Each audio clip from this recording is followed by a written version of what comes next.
Hello साथियों, मैं अभिषेक स्वागत करता हूं आप सभी का अपने यूट्यूब चैनल फिट ITI पे। आज यहां पे हम लोग बात करने वाले हैं कुछ पॉइंट पे जो आपका बार्क का एग्ज़ाम हुआ है उसके क्वेश्चन पेपर का एनालिसिस करेंगे। उसके बाद हम लोग ये डिस्कस करेंगे कि आपका रिजल्ट कब आएगा और कट ऑफ हम लोग किस पे डिसाइड करेंगे। अभी जो क्वेश्चन हमारे सामने कुछ बच्चों ने दिया है उन बच्चों का मैं नाम बताना चाहूँगा। नीरज यादव, नीरज यादव और साथ में विवेक कुमार, विवेक कुमार। इन दो बच्चों ने क्वेश्चन मैक्सिमम दिए हैं और भी बच्चों से बात हुई है, बट सबसे मैक्सिमम क्वेश्चन इनसे ही मिल पाए हैं। तो मैं कोशिश करूंगा कि एक्यूरेट क्वेश्चन हो। उन प्रश्नों के आधार पे ही डिसाइड होगा कि कट ऑफ जो है वो आपकी कितनी रहने वाली है। ठीक है भाई, चलिए। तो ट्रेड वेल्डर का है ये, ठीक है, ये वेल्डर ट्रेड का है। तो और ट्रेड के बच्चे जो हैं वो इस वीडियो को स्किप कर सकते हैं। देखिए, यहाँ पे जो पहला क्वेश्चन हमको मिला है वो था हेलमेट के मटेरियल को लेकर के, कि हेलमेट जो है वो किस मटेरियल का बना होता है। अब हो सकता है कि हेलमेट का मटेरियल पूछा होगा ये, या जो आप ग्लासेस लगाते हैं वेल्डिंग करते टाइम पे उसका मटेरियल पूछा होगा। तो ये सारी चीज़ें हमने करवाई थी। तो हेलमेट आपका किसका बना होगा? थर्मोप्लास्टिक का बना होगा। और चश्मे के बारे में पूछा होगा तो उसका फ्रेम बैकेलाइट का बना होता है। तो ये पहला क्वेश्चन था। दूसरा क्या था? पपिंग साउंड। अब पपिंग साउंड और हमिंग साउंड, इन दोनों साउंड्स के बारे में हमने बताया था आपको। तो पपिंग साउंड मैंने ट्रिक का याद करके कराया था, PS है ना। तो पपिंग साउंड किस में होगा? Short arc. अगर आपकी आर्क लेंथ छोटी रहेगी, शॉर्ट रहेगी, तो वहां पे क्या होगा? पपिंग साउंड होगा। और जहां पे आपकी आर्क लेंथ बड़ी होगी वहां पे क्या होगा? आपका हमिंग साउंड होगा। उसके लिए हमने HL बताया था, है ना। तो ये आपको याद होगा। साथ में पोलैरिटी से एक प्रश्न था, यानी कि ध्रुवता से एक प्रश्न पूछा गया था। कहां से? ध्रुवता से। ध्रुवता से प्रश्न था, तो वहां पे पॉजिटिव और नेगेटिव का जो है वो हीट पूछा गया था। तो मैंने बार बार हर एक क्लास में, अभी ऑब्जेक्टिव की क्लास हमारी लगभग 10 क्लासेस थी, वो काफ़ी हेल्पफुल हुई है। तो उसमें भी मैंने आपको बताया था कि जो पॉजिटिव रहेगा वहां पे हीट ज़्यादा, जो नेगेटिव रहेगा वहां पे हीट क्या होगा? कम हो जाएगा। कितना? ये हो जाएगा 33%, ये हो जाएगा कितना? 66%, है ना। या 2/3, 1/3 के फॉर्म में भी आपसे पूछा गया होगा। ठीक है। उसके बाद ओपन सर्किट वोल्टेज पूछा गया था। तो ये भी मैंने कराया था कि ओपन सर्किट वोल्टेज वो वोल्टेज होता है, उस टाइम का वोल्टेज, जब आपकी वेल्डिंग जो है, मशीन ऑन है बट आप वेल्डिंग कर नहीं रहे हैं, वेल्डिंग परफॉर्म नहीं की जा रही है। और ये अलग अलग केसेस में कहाँ तक हो सकती है? ये 10 वोल्ट से लेकर के 100 वोल्ट तक जो है आप इसको रख सकते हैं। अगर बात करें AC ट्रांसफार्मर की तो उसमें हम लोग 80 तक रखते हैं, उससे ज़्यादा नहीं, है ना, क्योंकि बहुत ज़्यादा रखेंगे तो नुकसान हो सकता है, खतरा हो सकता है। वहीं पे अगर आप DC है तो वहां पे आप 100 तक रख सकते हैं। ठीक है। उसके बाद क्या था? गामा रे प्रोड्यूस बाय, ये टेस्टिंग का चैप्टर था। तो हमने यहाँ पे बताया था आपको कि गामा रे कहाँ से निकलती है। एक तो निकलती है आपकी कोबाल्ट 60 से, है ना, और एक किस निकलती है आपकी? इरेडियम, इरेडियम से, है ना। ये दो चीज़ें मेजरली यूज़ किए जाते हैं। इसके अलावा सेसियम और भी 2-3 मटेरियल थे जो हमने आपको लिखवाए थे, वो आप एक बार चेकआउट कर लेना। तो ये दो ऑप्शन आपको कोई ना कोई मिला होगा, या तो कोबाल्ट मिला होगा या तो इरिडियम 192 मिला होगा। ठीक है। उसके बाद प्लाज्मा आर्क वेल्डिंग से एक क्वेश्चन था। तो याद नहीं एक्यूरेट कि क्या क्वेश्चन था, बट प्लाज्मा आर्क वेल्डिंग से था। तो प्लाज्मा आर्क वेल्डिंग वाला क्वेश्चन था, बट वो बनने लायक था, बहुत टफ नहीं था। ठीक है। उसके बाद क्या था? Welding raise. आप वेल्डिंग कर रहे हैं तो वेल्डिंग करते टाइम पे कौन कौन सी किरणें निकलती हैं, जैसा कि आपको पता है कि इंफ्रारेड हो गया, अल्ट्रावायलेट रेज हो गया, सारी रेज निकलती हैं, इनके बारे में पूछा गया था। फिर सबसे कॉस्टली वेल्डिंग मशीन पूछा गया था। तो इस ऑप्शन के टर्म में हो सकता है कि कौन सी वेल्डिंग आपके कंपैरिजन में रखी गई थी, है ना।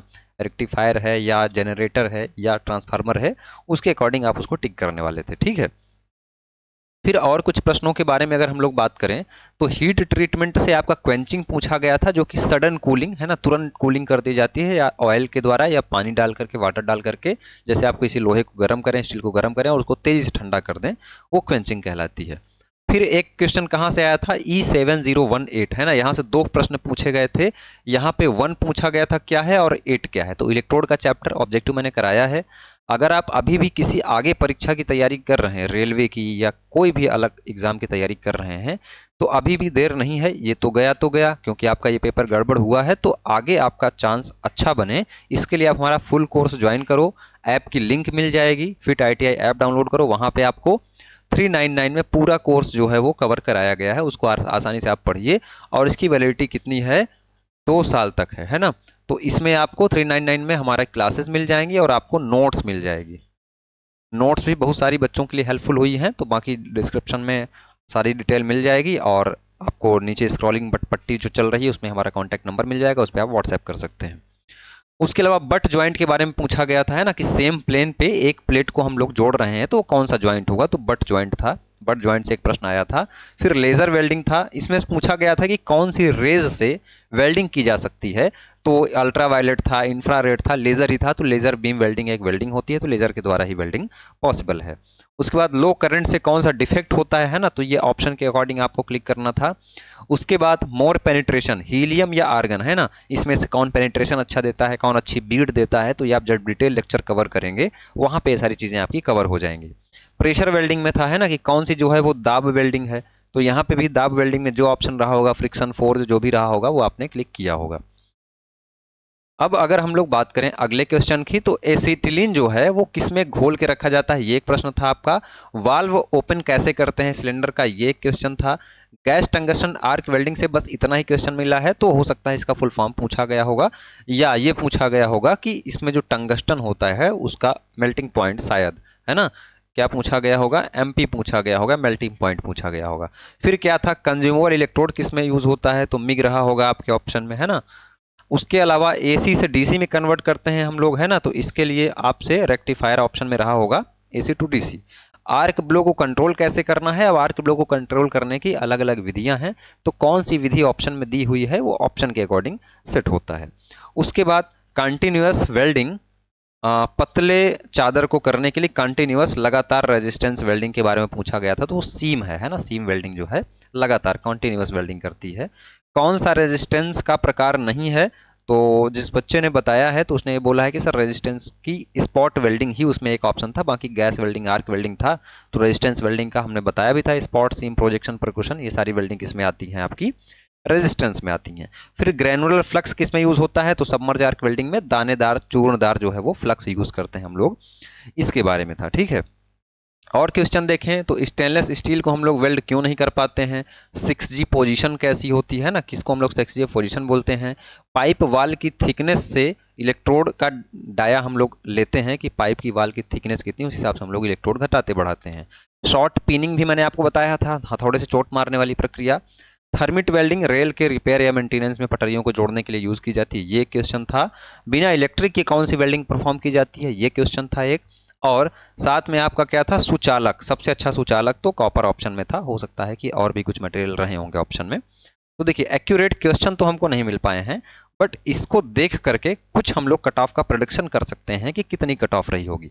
अब अगर पेपर का लेवल इस क्वेश्चन को मैं देखूं तो टेक्निकल आपका बहुत ही ईजी था, है ना, यानी कि जिसने हमारी नोट्स, सिर्फ नोट्स हमारी जिसने डाउनलोड करके पढ़ी होगी, और हमारी ई बुक, है ना, ई बुक। अभी जो विवेक कुमार जो बच्चा था और नीरज जी थे, उन्होंने बताया कि सर आपकी ई बुक जो है बहुत सारे क्वेश्चन लगभग लगभग वहीं से आए हैं, और आएंगे भी, क्यों नहीं, है ना। ऐसा नहीं कि ई बुक बना के मैंने बहुत बड़ा 30 मार्क वाला काम कर दिया है, वो जो ई बुक है वो सारे प्रीवियस ईयर क्वेश्चन का कलेक्शन है। तो मैंने आपको बताया है कि 4 से 5 हज़ार ही क्वेश्चन है, आप कोई क्वेश्चन क्रिएट करने नहीं बैठेगा, क्वेश्चन जो है वो कॉपी पेस्ट होते हैं, तो मैंने एक जगह संकलित करके उनको व्यवस्थित तरीके से दिया है बच्चों को, तो वो जो है वो बहुत ही बेनिफिट आपके लिए की होगी। तो जिन लोगों ने यहाँ से पढ़ा होगा वो तो उनका तो बहुत आसानी से कवर हो जाएगा। तो ये क्या है, इजी था, ठीक है। लेकिन जो स्टेज 1 था, जो स्टेज 1 था वो बहुत ही प्रॉब्लमेटिक था, बहुत परेशानी में डाल दिया, क्योंकि कुछ बच्चे मैंने बताया था कि वर्कशॉप कैलकुलेशन एंड साइंस में जो आपका मैथ का पोर्शन है, कुछ से मेरी फ़ोन पे भी बात होती थी, जो बैच में थे बच्चे ऑलरेडी, उनको मैंने बताया भी था, लास्ट टाइम मैंने टिप्स भी दी थी, स्टार्टिंग में भी बताया था कि आपकी ITI में जो workshop calculation and science adhere है ना, WCS है, उसका जो मैथमेटिक्स का चैप्टर है वो ज़रूर आप टच करके जाना, और उसमें आप ऑब्जेक्टिव वाले में भारत स्किल में देखेंगे तो वहाँ पे क्या है, ट्रायंगल वाले क्वेश्चन हैं, है ना, इस टाइप के क्वेश्चन हैं। पूछा गया है कि इसकी दूरी इतना है, इसकी इतना है, तो इसकी कितना होगी, sine square theta plus cos square theta बराबर 1, कुछ जो है वो इस प्रकार के भी सवाल हैं उसमें आपके वर्कशॉप कैलकुलेशन एंड साइंस से। तो जब बार्क को पता चला कि हमको DGT के अकॉर्डिंग देना है, तो DGT का उन्होंने डाउनलोड किया और वहाँ से क्या किया, कॉपी पेस्ट स्टार्ट करना शुरू कर दिया, तो इसलिए थोड़ा सा डिफिकल्ट रहा स्टेज 1। अब स्टेज 1 जो क्वालिफाई कर जाएगा, है ना, वो स्टेज 2 में बहुत ही आसानी से क्वालिफाई कर सकता है। होता ये है कि जो बच्चे टेक्निकल में बढ़िया हैं उनका नॉन टेक उतना स्ट्रांग नहीं है, तो अगर आप स्टेज 1 क्वालिफाई कर रहे हो इस टाइम पे, और स्टेज 2 में कट ऑफ की बात करें तो देखिए वेल्डर का ये देखिए कितना डाटा हमने लिया है, कितना फॉर्म भरा गया था, ये टोटल 1600 बच्चों 1614 बच्चों ने क्या किया था, फॉर्म अप्लाई किया था, है ना। 1614 इतने बच्चों ने टोटल फॉर्म को भरा था।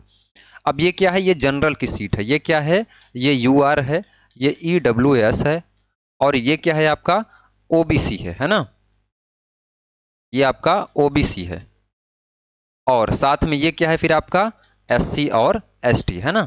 तो हो सकता है कि इसमें कोई अंतर हो जाए एसटी एसटी में, बाकी ये इधर ही है, ठीक है। तो देखिए अनरिजर्व में मात्र 75, कितने बच्चे, मात्र 75 बच्चों ने जो है फॉर्म का अप्लाई किया है। तो अब ऐसा नहीं कि ओबीसी की कट ऑफ जो है वो क्रॉस कर जाएगी, ऐसा बहुत ही रेयर होता है। अब देखिए यूआर में वो लड़का एंटर कर पाएगा, ओबीसी का वो बच्चा जा पाएगा यूआर में जिसका एज क्राइटेरिया, जिसने एज का लाभ नहीं लिया होगा, ठीक है। वो कहाँ चला जाएगा आपका, वो जाएगा आपका जनरल में। लेकिन जिसने एज का जो है वो रिलैक्सेशन ले लिया, एज का जिसने फायदा ले लिया, वो कहाँ चला जाएगा आपका, वो सिर्फ ओबीसी में ही काउंट होगा। वही हाल यहाँ पे भी है, ठीक है। तो देखिए अब जनरल में जो ओवरलैप करेंगे बच्चे, वो एससी के और एसटी के तो खूब ज़्यादा मात्रा में ओवरलैप करेंगे, बट ओबीसी के कैंडिडेट बहुत ही कम होंगे जिनकी एज जो है वो जनरल की क्राइटेरिया से कम होगी, है ना। तो अब यूआर की और आपकी ओबीसी की जो कट ऑफ है वो क्या रह सकती है, एकदम बराबर रह सकती है। ईडब्ल्यूएस की नो डाउट कम जाएगी क्योंकि ईडब्ल्यूएस में कोई और नहीं आएगा, है ना। तो देखिए अगर हम लोग कट ऑफ की प्रोडिक्शन करें तो आपका स्टेज 2 है, स्टेज 2 है, उससे आपकी जो है वो मेरिट बनने वाली, स्टेज 1 तो आपको क्वालिफाई करना ही पड़ेगा, ठीक है। अब उसके बाद देखिए अगर आपने अनरिजर्व कैटेगरी में मार्क्स स्कोर किए कितने 100, है ना, अगर आपने 100 मार्क्स स्कोर किए 150 आउट ऑफ 150 की मैं बात कर रहा हूँ, ठीक है, तब आपका जो है सिलेक्शन स्किल टेस्ट के लिए आपको बिल्कुल बुलाया जा सकता है, उसमें कोई दिक्कत नहीं है। वहीं पे मैं ओबीसी की बात करूं तो यहाँ पे भी आपको 100 के आसपास ही लाना पड़ेगा, है ना। अब ऐसा नहीं कि क्वेश्चन, अब भाई जो बच्चा नॉन टेक्निकल क्वालिफाई करके पहुंचा है वहाँ पे तो वो पढ़ा है ना। नॉन टेक जब इस टाइप का था, स्टेज 1 इस प्रॉब्लम कर रहा था, तो जाहिर सी बात है उसने वेल्डिंग वेल्डर ट्रेड थ्योरी भी पढ़ी होगी, अच्छे से कवर की होगी। और मेरे बैच के बहुत सारे बच्चे हैं ना, तो वो 100% अच्छा स्कोर करेंगे। तो अब बात रही एसटीएससी की, तो इनकी कट ऑफ कम जा सकती है, और कितनी कट ऑफ कम जा सकती है, 85 प्लस इनको भी स्कोर करना पड़ेगा, है ना। तो प्लस माइनस आप 5 ले सकते हैं, इसमें प्लस माइनस 5 ले सकते हैं, प्लस माइनस 5 ले सकते हैं, बस यही रहने वाला है, ठीक है। इससे ज़्यादा आगे पीछे बहुत सारी चीज़ें नहीं होने वाली हैं। सारे फैक्टर्स पे हमने बात कर ली है, क्या क्या चीज़ें हैं। बाकी हमने कुछ प्रीवियस वेल्डर के जो पेपर हुए हैं उनको भी एनालिसिस किया है। तो बस यही आपकी कट ऑफ रहने वाली है। अब बात करें कि आपका भाई रिजल्ट कब आएगा, है ना। बहुत सारे लोग इसीलिए रुके रहे होंगे क्योंकि उनको क्वेश्चन से कोई मतलब नहीं पड़ता, है ना। क्वेश्चन जो हमने डिस्कस किया उससे उनको कोई लेना देना नहीं, उनको बस ये लग रहा है कि सर रिजल्ट कब आएगा, हमको पीडीएफ में अपना नाम देखना है ना। तो देखिए रिजल्ट का जो है कोई फिक्स नहीं है बार का। कोई एग्जाम अगर हो रहा है तो उसको वो लोग 1 महीने में देते हैं, है ना, 1 मंथ में दे देते हैं। कुछ को ये लोग 15 दिन में जो है वो क्लियर कर देते हैं। लेकिन अभी आपका एग्ज़ाम हो रहा है, अभी और भी ट्रेड्स के, अभी डिप्लोमा वालों के भी एग्ज़ाम चल रहे हैं। तो अभी जिस डेट को आपका एग्ज़ाम हुआ है उस डेट से आप 30 डेज के तक मान के चलिए कि आपका रिजल्ट जो है वो, या कुछ न कुछ नोटिस देखने को मिल जाएगा। अब आंसर की भी कहीं कहीं पब्लिश करते हैं बार्क वाले, जैसे सिक्योरिटी गार्ड का पेपर हुआ था उसमें आंसर की पब्लिश हुई थी। इसके पहले और भी कुछ एग्जाम हुए उसकी आंसर की पब्लिश नहीं की गई, तो आंसर की पब्लिश कर दी जाएगी तो पहले कर दिया जाएगा, नहीं तो डायरेक्टली आपका स्किल टेस्ट के लिए शॉर्ट लिस्ट का नोटिस आ जाएगा, ठीक है।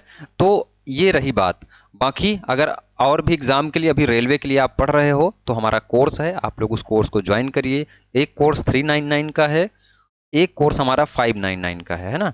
तो 599 वाला बेस्ट है, इसको आप लीजिए। क्लासेस दोनों में सेम रहेगी, नोट्स दोनों में सेम रहेगा। 599 में हमारी जो हमने ई बुक बताई है वो आपको एक्स्ट्रा मिल जाएगी, टेस्ट सीरीज हमारी जो है वो आपको एक्स्ट्रा मिल जाएगी, साथ में इंजीनियरिंग ड्राइंग की क्लास आपको एक्स्ट्रा मिल जाएगी। टेस्ट, ईडी और ई बुक। ई बुक का मतलब क्या हो गया कि प्रीवियस ईयर क्वेश्चन की पीडीएफ, है ना, जो 3 से 4 हज़ार क्वेश्चन होगा वो आपको मिल जाएगा। तो इसी आशा के साथ कि आप लोग चैनल देख रहे हैं, लगातार बने हुए हैं हमसे, और जो भी आप वीडियोस आपके सामने जाती है लाइक वगैरह आप कर रहे हैं, सब्सक्राइब भी कर रहे हैं। तो बस इसी के साथ बहुत बहुत धन्यवाद जुड़ने के लिए, थैंक यू।